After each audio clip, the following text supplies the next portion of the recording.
A country renowned for its neutrality and peace, which has not participated in any war for over 500 years, could openly criticize a U.S. president.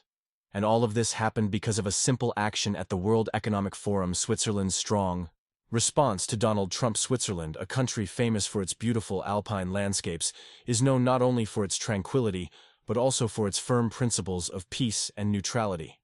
So why would such a nation choose to publicly oppose one of the world's biggest political figures, Donald Trump? The story began at the World Economic Forum in Davos, where Trump sparked a major controversy by calling for tariffs on European countries for nations that have collaborated with the U.S. for decades. This move caused frustration, and no one could stay silent, especially Switzerland. Switzerland, which typically avoids participating in international trade debates, found Trump's actions crossing the line of patience. Moreover, the way he presented his statements led this neutral country, which values neutrality, to feel compelled to speak out reasons behind Switzerland's response. Switzerland, as you can see, is the only country in the world that has not participated in military conflicts since 1815 and has a strong economy with a GDP nearing $800 billion in 2024 and an unemployment rate under 3%. However, while the U.S. faces many challenges in maintaining its global influence, Trump's actions have caused neighboring countries to reassess their roles in a changing world. This raises questions about the balance between power and neutrality in international relations. Switzerland, although maintaining a neutral stance, has shown that it can adjust its strategies to protect national interests. According to a United Nations report, Switzerland has upheld its neutrality policy not just for geopolitical reasons, but also due to long-term financial strategies. The country is a global financial hub, home to international organizations including the World Central Bank. With this financial stability, Switzerland has become a model for maintaining independence and influence on the global stage. What sparked Switzerland's strong reaction?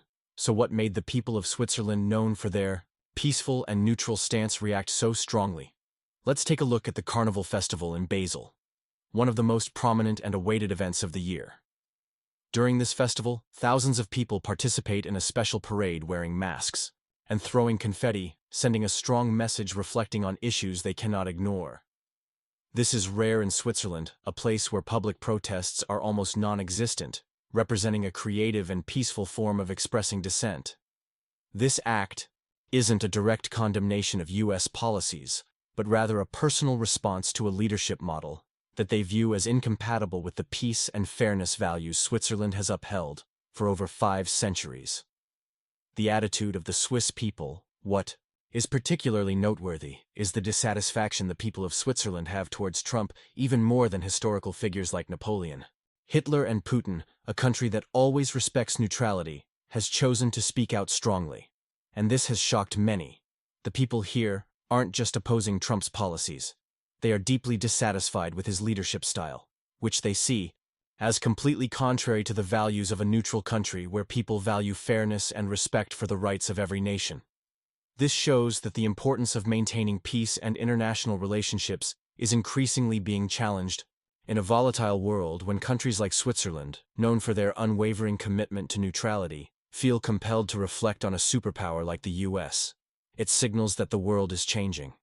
Will we see more smaller nations like Switzerland speak out in the future as the foreign policies of global powers like the U.S. become increasingly hardline? The shift in how these countries face international pressure could create strong waves of reaction, especially when they feel their core values are under threat. This also raises the question of whether smaller nations will be able to maintain their neutrality in a world that is becoming more polarized. Let's explore this together.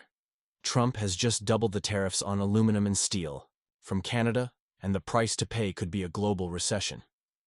So how will this decision impact the U.S. and Canadian? Announcement from President Trump has shocked the entire U.S. financial market.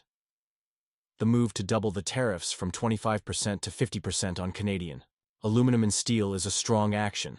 This comes right after the Ontario government imposed a 25% tariff on electricity exports to the U.S. This escalation not only affects the steel industry, but also strikes a direct blow to the global supply chain as 48 continues to slide. And financial experts from Goldman Sachs have raised the forecast for a U.S. recession to 20%, 5% higher than before. while Federal Reserve Chairman Jerome Powell insists that the economy remains stable. It's clear the stock market doesn't believe that Trump isn't just targeting aluminum and steel. He's also threatening to impose tariffs on imported cars from Canada on April 2nd.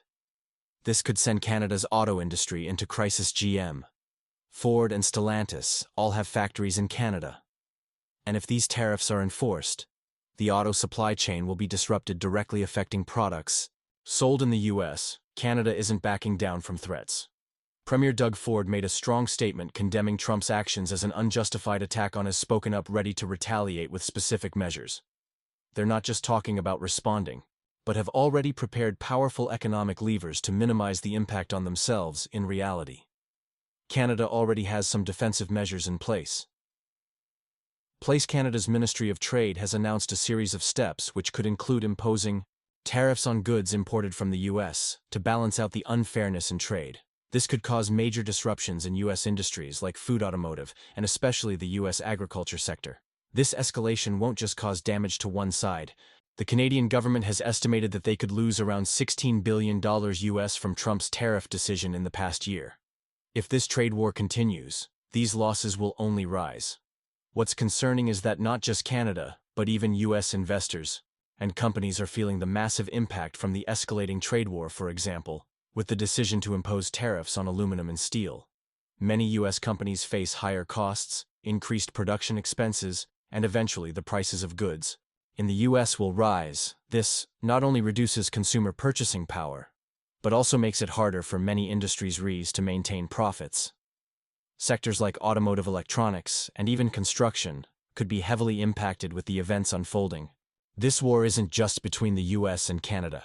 Trump's decisions have raised concerns not only within countries, but also major economies like the European Union and China are closely watching. If the U.S. doesn't soon stop its tariff hikes, the risk is that other countries will retaliate as well, and this could lead to a global trade war. It's certain that if these decisions aren't adjusted, we'll see long-lasting effects, not just on the U.S. and Canada, but also on the global economy. But it's in these difficult times that there's also an opportunity for nations to cooperate and find alternative solutions benefiting everyone. Stay tuned for the next. Trump made a series of shocking statements. But is this a calculated political strategy, or just a series of decisions? In a highly controversial statement, Trump questioned NATO's commitment to protecting the U.S. if attacked, despite the fact that NATO invoked Article 5 after 9/11 to assist. Statements directly challenge NATO's core principle where all members commit to collective defense. Is Trump genuinely considering withdrawing from NATO, or is this just a pressure tactic? Trump defended his economic policies, claiming that inflation is only temporary and that farmers will benefit at the same time. Trump reversed his own tariff policy, temporarily lifting tariffs on some imports from Canada and Mexico for 1 month in an attempt to pressure them on immigration and fentanyl smuggling. The issue: Trump has repeatedly changed his stance on tariffs, leaving businesses in a state of uncertainty. Is Trump truly protecting the U.S. economy, or just creating more chaos? One of the strangest moments in the press conference was when Trump signed a proclamation honoring Women's History Month and claimed his administration has done a lot for women. We've done a lot. But the reality is, this is the same man who has faced multiple accusations of sexual assault, the same man who bragged about groping women in a leaked tape. Trump then announced that Elon Musk would oversee mass layoffs in the federal government, affecting veterans, Social Security recipients, and infrastructure projects. Elon and the cutting. This clearly signals massive job cuts, potentially affecting millions of Americans. Is Trump implementing necessary reforms or pushing the U.S. into a new crisis?